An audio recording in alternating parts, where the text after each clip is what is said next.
August 17, 1942. The skies above New Guinea shimmered like molten glass. Humidity clung to every surface, even at 10,000 feet. Japanese pilots from the 2nd Air Group scanned the horizon through sun-glared goggles, searching for the faint glint of aluminum that usually meant another sluggish American bomber, easy prey for their nimble Zeros. But what appeared that morning was something none of them had ever seen before. A strange silhouette, long and lean, sliced through the clouds, twin booms trailing behind a central pod, its engines roaring in an uneven rhythm. It looked, one pilot would later write, like two aircraft tied together in confusion. Over the radio, someone laughed. America Gene Baca, he joked, the Americans are fools. The formation tightened. The pilots expected a quick kill. On the other side of the cockpit glass, Lieutenant Bob Westbrook wasn't laughing. The young American pilot from Minnesota wiped sweat from his brow and focused on his instruments. The Lockheed P-38 Lightning was still new, still unpredictable, but he trusted it. He had trained for months in California's dry desert air. Now, flying over this green furnace, everything felt different. The heat made the engine sputter, and the tropical haze made every distance deceptive. Yet, when he pushed the throttles forward, the Lightning leaped ahead with a surge that no single-engine plane could match. Below, the tree canopy blurred into a sea of emerald motion. Above, the Japanese formation wheeled to meet them, sunlight flashing off curved wings. The Americans had come to escort a handful of B-25 bombers returning from a raid on La. Intelligence said the Japanese airfields there were crawling with Zeros. Westbrook knew what that meant. He and his fellow pilots, some barely 20, had been told the Japanese were the best dogfighters on Earth. Their planes were lighter, faster, and their pilots veterans of China and the early Pacific battles. The Americans, on the other hand, were still learning. But today, they carried something the Japanese didn't, a machine born from the mind of an engineer who refused to follow the rules. 2 years earlier, in a quiet Lockheed hangar in Burbank, California, a young designer named Clarence Kelly Johnson had sketched the outline of what military officials called an impossible dream. The U.S. Army Air Corps wanted a high-altitude interceptor that could fly faster, climb higher, and go farther than anything before it. Johnson's answer looked like science fiction, a twin-engine, twin-boom fighter that defied conventional design. Critics called it absurd. Pilots who saw the first prototypes nicknamed it the fork-tailed freak. But Johnson, with a slide rule and a stubborn grin, told them it would change everything. He built the P-38 to fight at altitudes where the air was thin and unforgiving, powered by 2 turbo-supercharged Allison engines. It could fly 400 miles per hour, carry heavy guns, and, most importantly, go the distance across the vast Pacific. Still, in 1942, those promises seemed fragile. The first P-38 squadrons deployed to the Pacific found themselves in brutal learning curves. Engines overheated. Oxygen systems froze. Compressibility in high-speed dives could lock the controls. A single mistake could send the sleek aircraft into an unrecoverable spiral. The pilots joked that flying it was like riding a stallion that hadn't yet decided whether it liked you. But the longer they flew, the more they sensed its hidden power. If you respected her, one pilot said, she'd bring you home when nothing else could. That morning over New Guinea, Westbrook's squadron flew in a loose weave.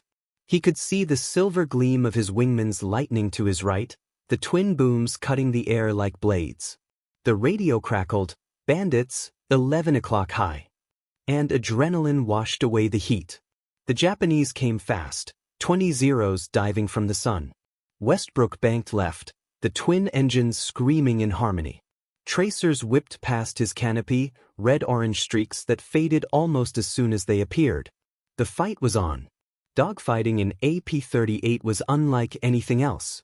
The aircraft didn't roll as sharply as a Zero, but it could climb like a rocket and dive faster than any enemy plane alive. Westbrook yanked back on the yoke, feeling the GS press into his chest. His Lightning shot upward, engines howling. A Zero followed, its pilot confident, until Westbrook suddenly cut throttle and kicked the rudder.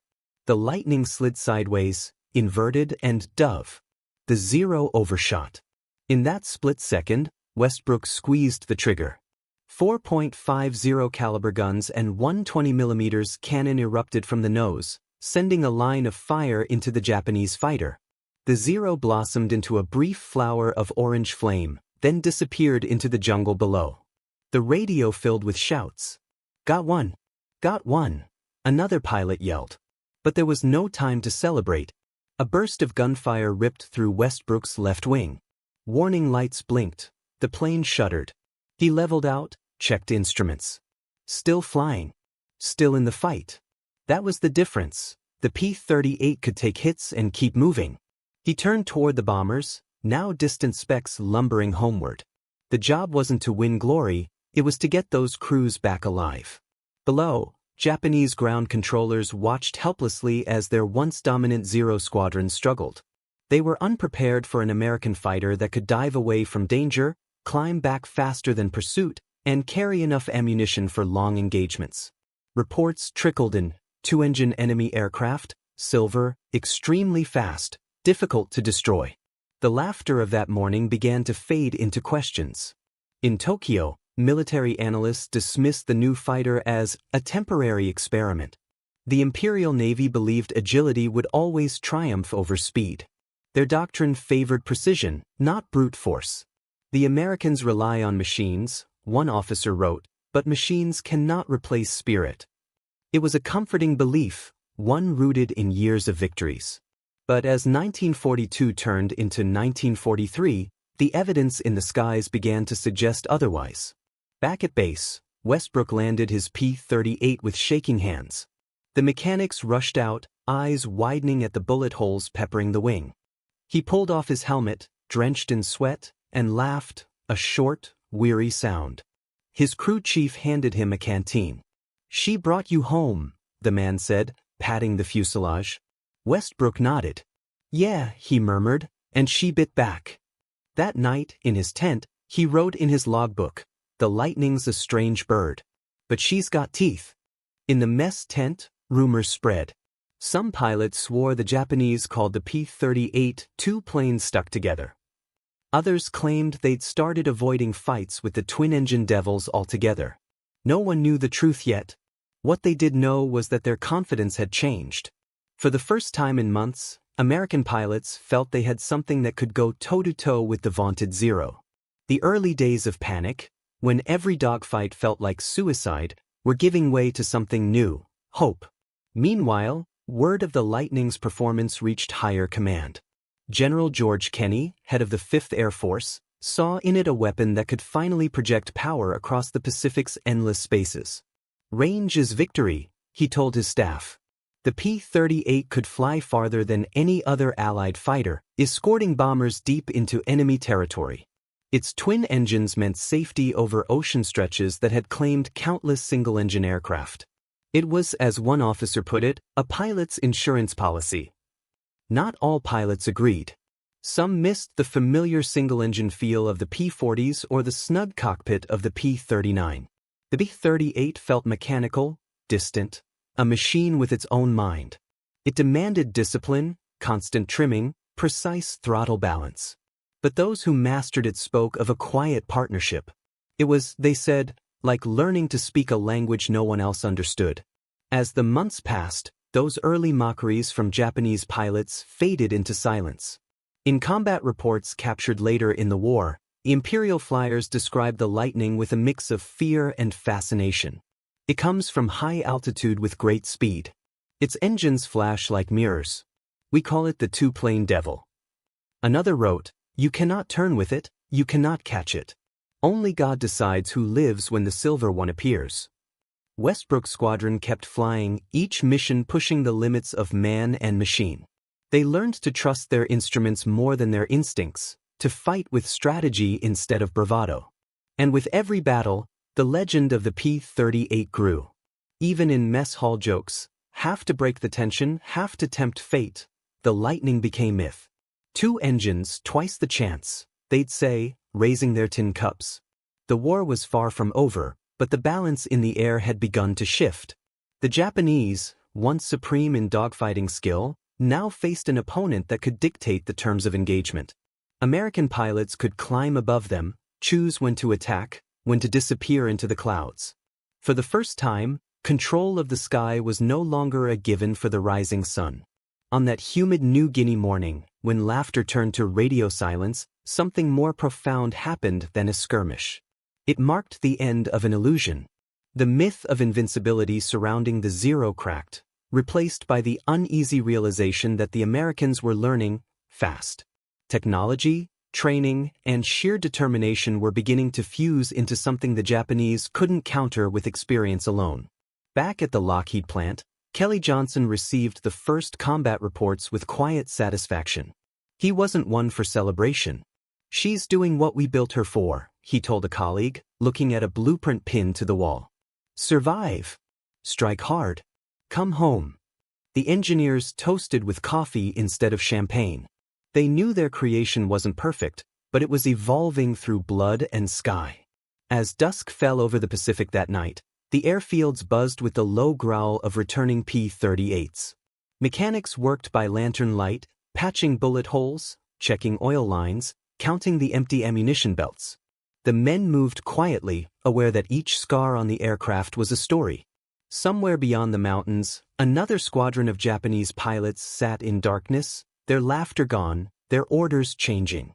They were told to study this new enemy, to find its weaknesses. They would try. But deep down, many already sensed that the war in the air had entered a new chapter, one written not in boasts, but in thunder. Westbrook stood beside his Lightning, the tropical night wrapping around him like a heavy cloak. The engines clicked softly as they cooled. He ran a hand along the metal skin, still warm. He didn't think of glory or revenge, only of survival, of learning. Tomorrow would bring another mission, another sky, another test. He looked up at the stars through the mist and whispered, "They laughed at us today." Then he smiled faintly. "They won't tomorrow." The wind stirred, carrying the distant rumble of thunder over the jungle, the kind of sound that promised another storm, another fight. And somewhere, in that vast darkness, the Japanese pilots who had once laughed at the sight of twin engines now scanned the sky with unease, waiting for the flash of silver that came before the lightning. February 20th, 1943. The sun was just beginning to rise over the Solomon Sea when the P-38 Lightnings of the 9th Fighter Squadron thundered down the airstrip at Port Moresby. The ground trembled with each takeoff. Their aluminum wings caught the first blush of dawn, turning gold for an instant before vanishing into the haze. Among the pilots was Major Thomas "Tommy" Lynch, a quiet Pennsylvanian whose calm eyes concealed the kind of nerves only years of flying could forge. He wasn't the loudest in the mess hall or the quickest with a joke, but when it came to the stick, he was a natural, a man whose instincts merged with the machine until the two seemed to think as one. Lynch had flown P-39s and P-40s before, but the P-38 was something else entirely. It felt alive, like a beast that demanded respect. He'd seen rookies try to wrestle it and lose both the fight and their lives. The Lightning rewarded finesse, not force. It was unforgiving of pride but generous to patience. As he climbed through the dense tropical clouds that morning, he thought of how strange it was that such a delicate balance of aluminum and firepower could hold his fate in its metal ribs. Below him, the jungle stretched endless and indifferent, a world of green silence, broken only by war. Their mission was straightforward on paper: intercept incoming Japanese bombers targeting supply ships near Oro Bay. Intelligence reported a sizable formation of Betty bombers, escorted by Zeros. In truth, the odds were grim. Every pilot in the squadron knew that once they crossed into enemy airspace, it became a game of chance, one decided by seconds and angles. Yet, something about this new machine gave them courage. The twin engines, the sheer power, it was as if technology itself was beginning to tilt the scales. Lynch adjusted his oxygen mask and checked his instruments. To his right, his wingman, Lieutenant Dick Bong, gave a thumbs up. Bong was a farm boy from Poplar, Wisconsin, who wore mischief like a second skin. He was still new to combat then, his smile almost too bright for the grimness around him. He had a habit of humming swing tunes over the intercom, even when flak burst nearby. Lynch admired his spirit but worried it might one day cost him. Yet, beneath that easy charm, Bong possessed a gift, an uncanny sense of positioning in the air. Where others hesitated, he saw lines of attack no one else imagined. Lightning 2, this is lead. Lynch's voice came calm through the static. Keep it tight and don't get drawn low. Remember, patience beats panic. Roger that, Bong replied, his tone light. Just hope they brought enough planes for everyone. The squadron climbed higher, the world below dissolving into soft white. Then, suddenly, their radar picked up movement. Several blips, closing fast. The Japanese formation was approaching from the northeast. Lynch's stomach tightened.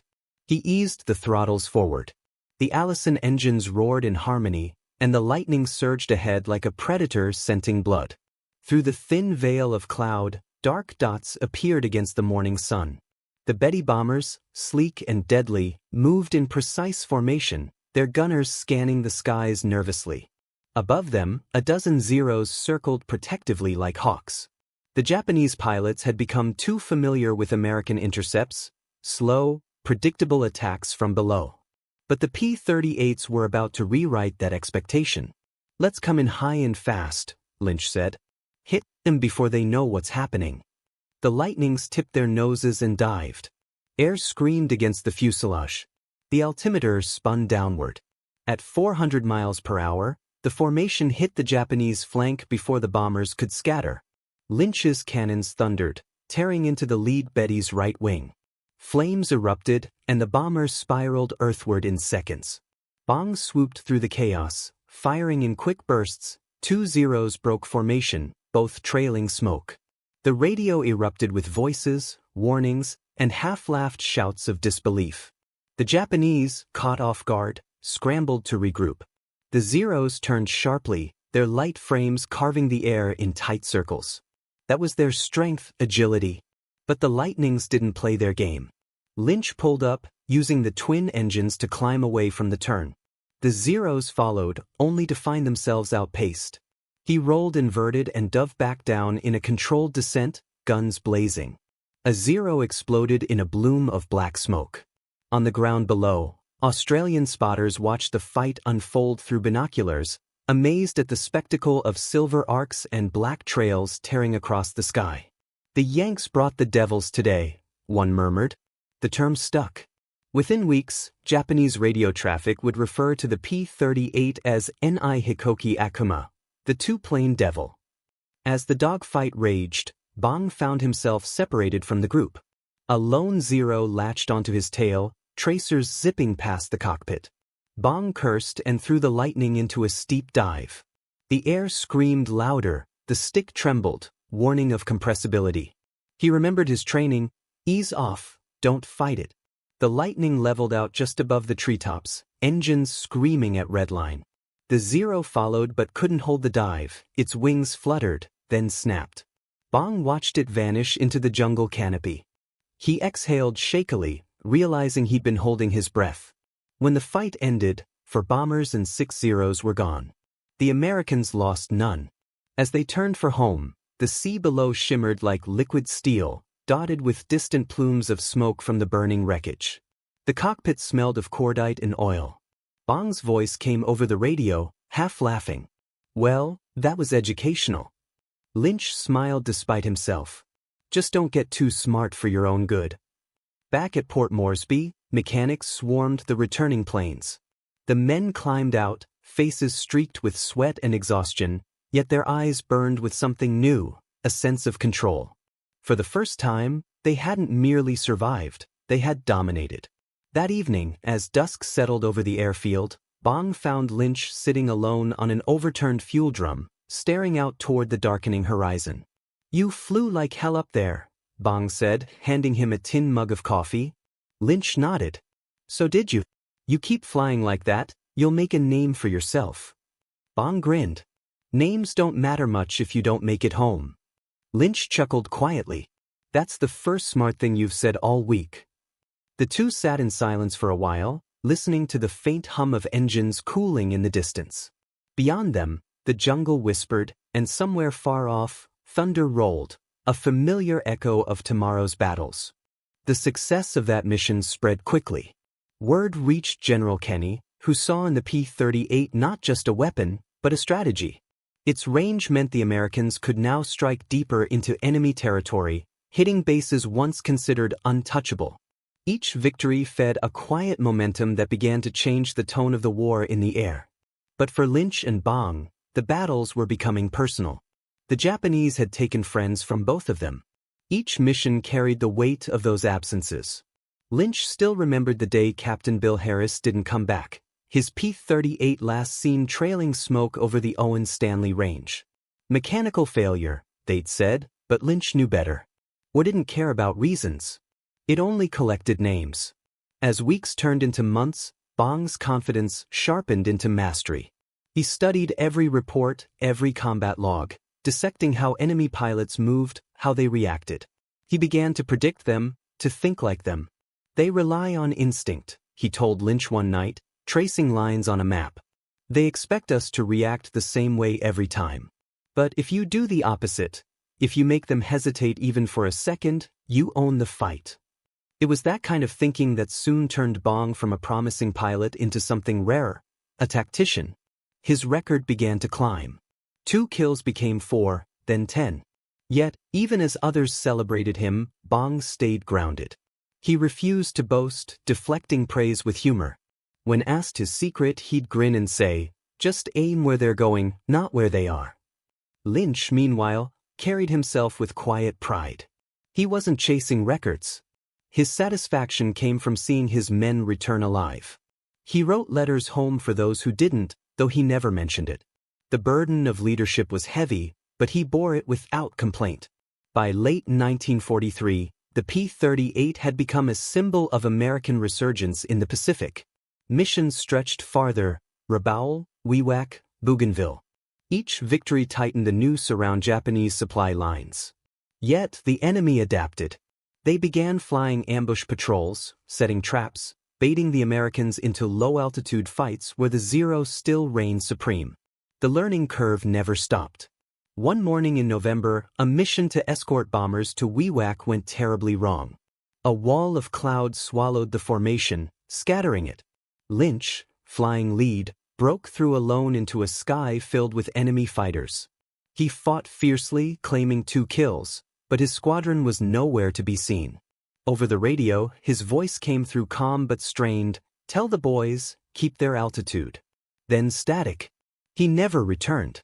The next day, Bong stood on the airstrip as mechanics wheeled Lynch's empty cot out of the tent. He said nothing. Just stared at the horizon, the same horizon Lynch used to watch at dusk. In his logbook, Bong wrote one line: "He taught me to fight calm." From that point on, Bong's flying changed. It wasn't anger that drove him, it was focus. Each mission became an act of tribute. His victories mounted, but each came with a quiet cost. The men around him understood. They followed his lead not because of his fame, but because of his steadiness. By the start of 1944, the once ridiculed P-38 had turned into a legend, and so had the pilots who flew it. What began as an experiment, 2 engines and a dream, had evolved into the sharp edge of Allied air power. Japanese intelligence officers now issued warnings before every mission: beware the twin tails. They strike without sound, and they do not miss. Yet, for all its triumphs, war never stayed still. The next challenge would come from the very sky they thought they owned, in a mission so daring it bordered on impossible. A mission that would test not just the P-38's range, but the endurance of the men who had learned to trust it. And when that day came, the memory of Lynch's calm voice, Bong's laughter, and the ghostly twin shadows of the Lightnings racing across the Pacific would all converge in one of the most audacious operations of the war. But that, as history would have it, was still to come. April 18, 1943. The Pacific Ocean stretched endlessly below, its surface smooth and blue, broken only by the occasional white crest that flashed like a blade under the morning sun. 6 P-38 Lightnings, their twin tails gleaming, flew in precise formation just a few hundred feet above the water. Their shadows skimmed across the waves like black phantoms. The pilots said little over the radio. Every man knew the stakes of this mission, what it meant, and what failure would cost. They were not flying to win a battle. They were flying to end one. At the center of the formation was Captain Richard "Dick" Bong. His once playful grin was gone. The same man who used to hum swing tunes before missions now sat silent, eyes locked on the horizon. The target ahead was Admiral Isoroku Yamamoto, the architect of Pearl Harbor, the man who had once written, "I will run wild for 6 months, after that, I have no expectation of success." His words had proved prophetic. Now, American intelligence had intercepted his flight plans. Yamamoto was on an inspection tour of the Solomon Islands, flying from Rabaul to Balil. For the first time in the war, the Americans knew exactly where he would be, and when. Operation Vengeance, they called it. The plan was as bold as it was perilous. Fly 400 miles over open ocean, intercept the Japanese formation at the exact moment it appeared over Bougainville, and bring down the most famous naval commander Japan had ever produced. It would be an assassination in the sky, executed not with daggers or poison, but with bullets and precision timing. Bong had not been chosen as the leader for this mission. That honor belonged to Major John W. Mitchell, a cool-headed pilot known for his calm in chaos. But Bong had insisted on joining. Lynch's death had changed him. He carried it like an invisible weight. "I'm going," he told Mitchell the night before, his voice steady but low. "You'll need everyone who knows how to make this bird dance." Mitchell studied him for a long moment before nodding. "Then don't miss your cue," he said simply. They had taken off before dawn, each Lightning stripped of extra weight. No drop tanks, no unnecessary ammunition. Every pound mattered. The flight path had been calculated to the minute. They had to fly at wave-top height to avoid radar detection. One mistake, 1 degree off course, and they'd miss Yamamoto entirely, or worse, run out of fuel over the sea. The cockpit smelled of oil and salt. Bong adjusted the trim and checked his compass. The P-38's engines droned like twin drums in his chest. Below, the ocean passed in hypnotic rhythm. The men spoke rarely, only when necessary. "How's your fuel?" came a voice. "Holding steady," Bong replied. "Let's keep it that way." He thought of how strange fate was. Just a year earlier, the Japanese had laughed at the Lightning's odd design. Now, this very machine had become their executioner's blade. Bong's mind flashed to the first time he'd seen the aircraft, its shape so unlike anything else in the world. Twin engines, twin tails, a body built for endurance and speed. It was, in a sense, the physical embodiment of American contradiction, ungainly yet elegant, mechanical yet soulful. As they flew on, the morning light grew harsher. The ocean's calm turned to glittering heat haze. Mitchell's voice broke through the radio. "We're close. Keep it low. Remember, timing is everything." Each man checked his watch. They were due to intercept at 9:35 a.m. It was 9:28. At 9:34, they saw it. A thin line of black dots appeared over the horizon, shimmering against the light. The Japanese formation, 2 Betty bombers and 6 Zero escorts, moving in clean, disciplined order. Mitchell's pulse quickened. "There he is," he muttered. Yamamoto himself. The Americans broke formation. 2 Lightnings climbed higher to provide cover. The rest, including Bong, raced forward to intercept. The P-38's engine screamed as throttles slammed open. In seconds, the calm sea was replaced by the fury of combat. Major Mitchell's guns opened first, his tracers streaking upward. The Japanese formation scattered in panic. One of the Betties dove, desperate to evade. But Bong had already locked onto the lead plane. He could see it clearly now, the imperial markings, the glint of sunlight on the cockpit glass. Somewhere inside that bomber sat Yamamoto, unaware that his flight plan had become his death sentence. Bong steadied his aim. The Lightning's nose dipped slightly as he corrected for distance. He could almost feel Lynch's voice in his head, calm and steady, patience beats panic. He waited until the bomber filled his gun sight, then squeezed the trigger. The P-38's guns roared in unison, a metallic symphony. Tracers found their mark. The Betty's right engine erupted in flame, then its fuselage split in 2. For a moment, the wreckage seemed to hang suspended against the blue sky before plunging downward in a slow, spiraling fall. The second bomber turned hard left, pursued by another Lightning. Zeros dove in, their 7.7mm rounds peppering the air. Bong banked sharply, feeling the GS crush his chest. A burst of fire licked past his canopy. He snapped the Lightning into a climb, twin engines straining, and came around in a wide arc. 1-0 overshot. Bong fired a short burst, 1 second, maybe 2, and the enemy aircraft disintegrated in midair. The sky was chaos, yet the Americans moved with terrifying precision, as if every man knew his role in a choreography written in fire. In less than 10 minutes, it was over. Both Japanese bombers were down. 4 zeros burned on the sea. The survivors scattered toward the north, radioing frantic reports back to Rabaul. The Americans regrouped in silence. The sea below was now littered with smoke and wreckage. Confirm hit on primary? Mitchell's voice crackled through. Affirmative, Bong replied. He's gone. There was no cheer, no celebration. Only the heavy sound of breathing through oxygen masks. The enormity of what they had done began to settle in. They had killed Japan's most revered military leader, the man who had once commanded the attack on Pearl Harbor. The irony was not lost on Bong. The architect of America's humiliation had fallen to a weapon his own engineers once mocked. The flight home was tense.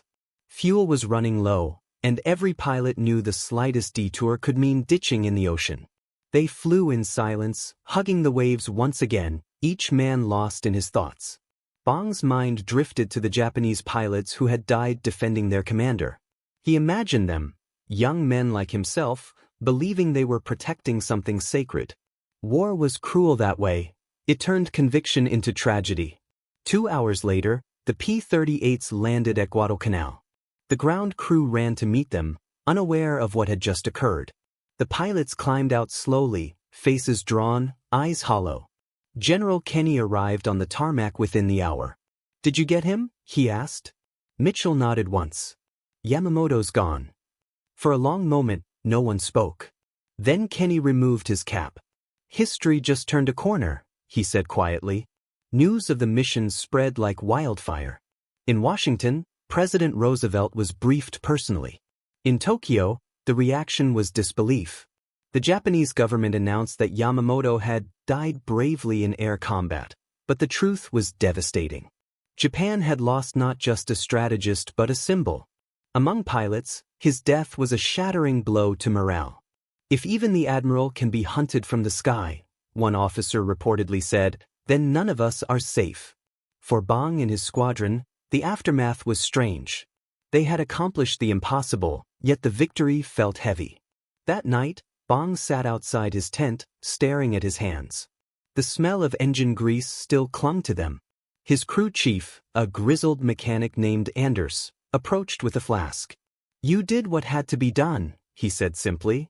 Bong nodded but said nothing. He thought of the moment the bomber broke apart, of how fragile it looked. The fire, the smoke, the sudden silence after impact. "I don't know," he finally murmured. "Maybe we killed more than a man today." Anders frowned. "We killed a war, son. Or at least a piece of it." But Bong wasn't so sure. He'd seen enough to know that wars didn't end with deaths, they only changed direction. Still, as he looked up at the stars above the Pacific, he allowed himself one small hope, that maybe, someday, people would remember this not as vengeance, but as necessity. In the days that followed, the Japanese Air Command grew increasingly desperate. Patrols doubled. Rumors spread that the Americans had a spy in every control tower. Some pilots refused to fly unless orders came directly from Tokyo. The fear of the P-38, the two-plane devil, became a psychological weapon in itself. For Bong, the mission marked a turning point. He had seen what precise coordination, discipline, and daring could achieve. But it also hardened him. His kills continued to rise, 15, 20, 30. Each one logged neatly in his notebook, each followed by the same quiet ritual. A brief silence, a short line of prayer. His humor returned in fragments, mostly for the sake of the younger pilots. He told jokes, shared stories of home, but those closest to him noticed the subtle shift. The boyish grin was still there, but it no longer reached his eyes. The Lightning, too, evolved. New variants arrived with improved engines and longer range. Its legend spread across every theater of the Pacific. Japanese pilots began to describe the sound of its twin engines as the whisper of death. In some villages, islanders who had witnessed the dogfights began carving twin-tailed symbols into driftwood as charms against bad luck. And yet, even amid the growing myth, Bong never lost sight of what it meant to fly her. The P-38 wasn't invincible. It was a machine, capable of miracles, but also mistakes. He reminded every rookie the same way Lynch once had: she'll save you if you respect her. But the minute you think you've mastered her, she'll teach you humility. By late 1944, Bong was America's top ace. Newspapers called him the one-man Air Force, though he always brushed it off. It's teamwork, he'd say. No one wins alone up there. But deep inside, he knew that every flight was a negotiation between courage and fate. On the anniversary of Yamamoto's death, he wrote in his journal, "We chased a man through the clouds and caught him. But I wonder if, in the chase, we became like him, believing too much in machines and not enough in mercy." It was an uncharacteristically somber reflection, but it revealed something profound, that even amid the noise of war, some part of Bong's humanity remained intact. As the war drew toward its final, brutal chapters, the P-38 would continue to carve its name across history. But the mission over Bougainville, the day the hunter became the hunted, would forever stand as its defining moment.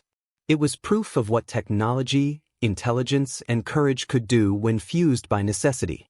And though the world would remember it as a triumph, for those who flew that day, it would always feel more like a reckoning, a reminder that victory in war is never clean, and that even lightning leaves scars where it strikes.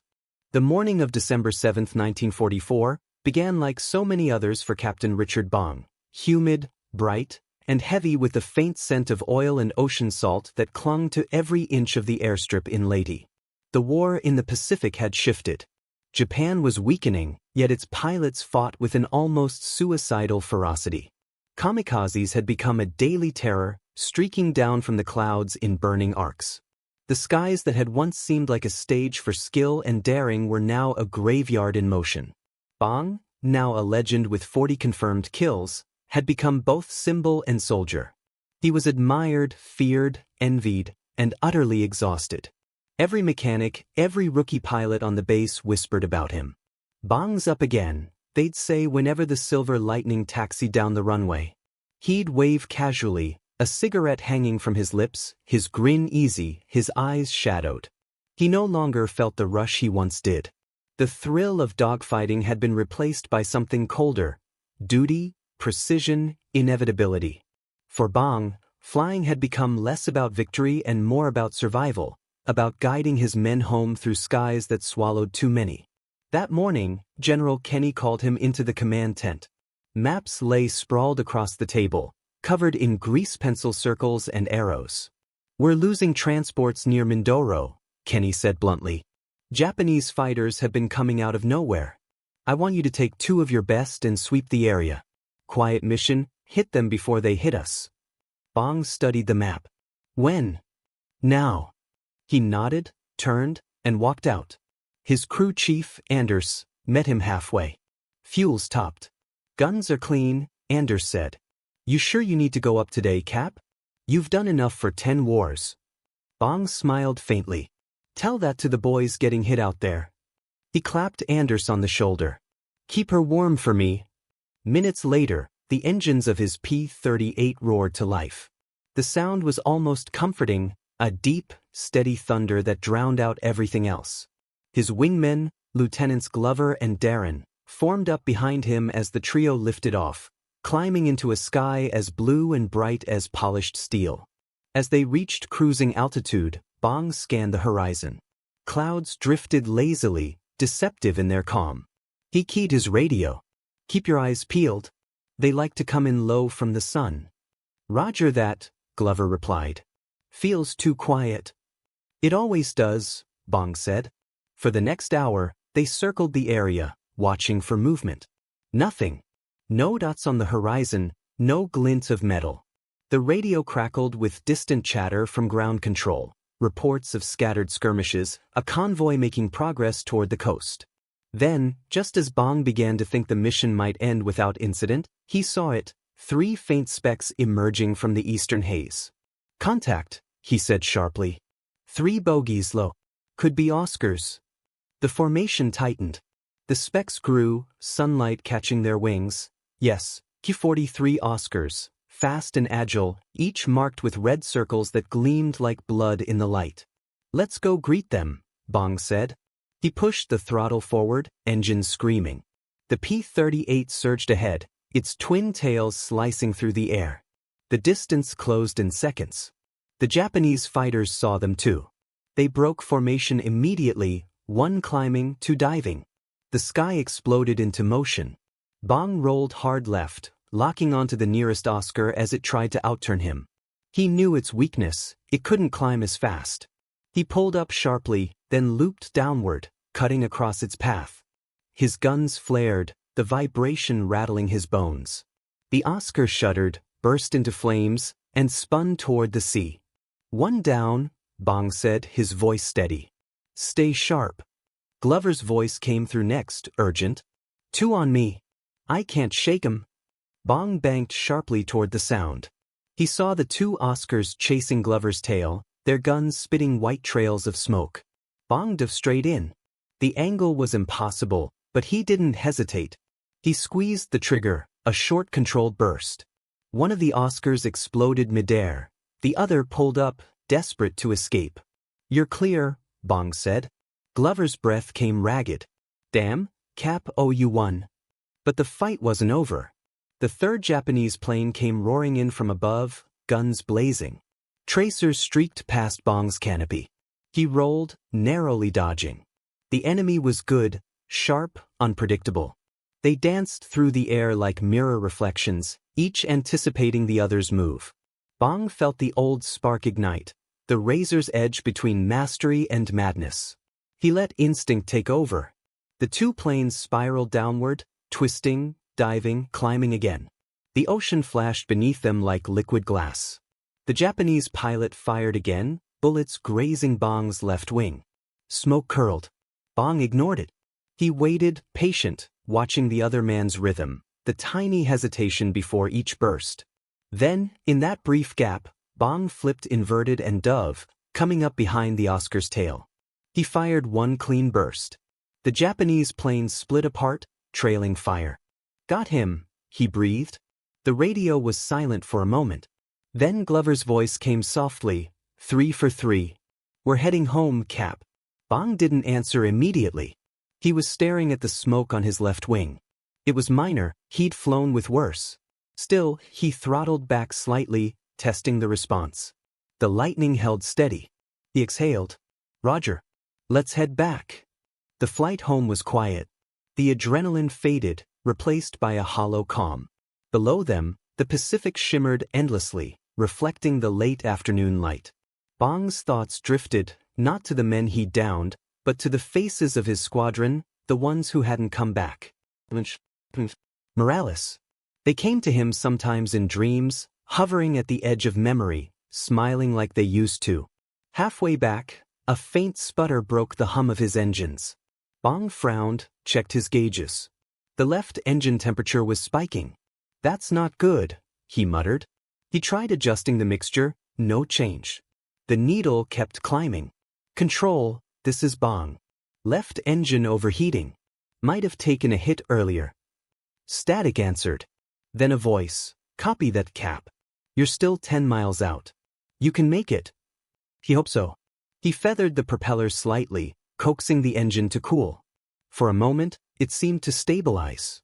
Then came the sound, a sharp, metallic pop, followed by silence on the left side. The engine had died. "Engine 1 out," Bong said calmly into the radio. "I'm still flying." Glover's voice came through immediately. "We're coming to you." "Negative. Keep heading home. I'll make it in on 1. He knew the Lightning could fly on a single engine. It had saved many lives that way. But he also knew it required perfect balance, perfect focus. The torque from one engine could spin the plane if he slipped for even a second. The runway at Leyte came into view, a thin strip of dirt against the green. Smoke trailed behind him now, faint but growing. The ground crew saw it too. Vehicles began racing to the edge of the strip. Anders was among them, waving frantically. "Almost there," Bong whispered. He lowered the landing gear. The plane dipped slightly, shuddering. The airspeed dropped. He adjusted trim, heart pounding. "Easy, girl. Just a little more." Then, without warning, the right engine coughed. Twice. Then stopped. For a heartbeat, there was silence. The propellers windmilled uselessly. The world tilted. The lightning began to fall. Bong fought the stick, pulling, correcting, but the nose kept dropping. The earth rushed up. He could see Anders now, running toward the runway, shouting something he couldn't hear. At the last instant, Bong yanked the yoke hard. The plane leveled, just enough. It hit the ground nose first, skidding, tearing across the dirt. The left wing snapped, fuel ignited. The world became fire. By the time the crew reached him, the cockpit was a furnace. They dragged him out, his face blackened, his uniform burned. He was alive, barely. Anders knelt beside him, choking on smoke. "Stay with me, Cap. You hear me?" Bong's eyes fluttered open. He looked at Anders, then past him, toward the sky, still impossibly blue. His lips moved just enough to form words. "Tell them, she flew true." And then he was still. The explosion came seconds later, consuming what was left of the P-38. The twin tails, his beloved Lightning, collapsed into the fire, the metal glowing red before melting into the earth. Word spread quickly across the base. Men stood in silence, some openly weeping. Even those who had never spoken to him felt the loss. Richard Bong, the quiet farm boy from Wisconsin, the ace who had danced with death across the Pacific, was gone. That evening, as the sun dipped below the horizon, Anders found Bong's journal in the barracks. The last entry, written just 2 nights before, read, "If I fall, I hope it's with the Lightning. She's been more than a machine. She's been a promise that even in war, precision and grace still matter." General Kenny ordered the flag flown at half-mast. There were no speeches, no grand ceremonies, just silence, broken only by the soft hum of engines from distant aircraft returning from another mission. The war went on, indifferent, relentless. But for the men who had served with him, something fundamental had shifted. Bong wasn't just their best pilot. He had been their compass, the quiet certainty that skill and humanity could coexist amid chaos. In the months that followed, his legend only grew. Newspapers called him America's Ace of Aces, his name printed alongside headlines of victory and surrender. But for those who knew him, his greatest triumph was not the 40 kills or the medals. It was the way he carried himself, the way he never let the war consume what made him human. Years later, when peace returned and the skies were once again filled with passenger planes instead of fighters, Anders visited a memorial erected near the old airstrip. It bore a single inscription: "He flew not for glory, but because the sky demanded it." Standing there, Anders could almost hear it again, the twin-engine hum, the laughter before takeoff, the voice saying, "Tell them she flew true." The war had ended. The legend had not. And as the sun set over the Pacific, the wind carried the faint echo of that promise, a whisper of lightning, fading into the calm. If you enjoyed this story and want to see more untold moments from World War II brought to life, make sure to subscribe to the channel. It really helps us keep creating these cinematic histories. Don't forget to like the video if it moved you, and comment below what you think about the P-38 Lightning. Was it truly the most revolutionary fighter of the Pacific War? Your thoughts and support keep these stories flying.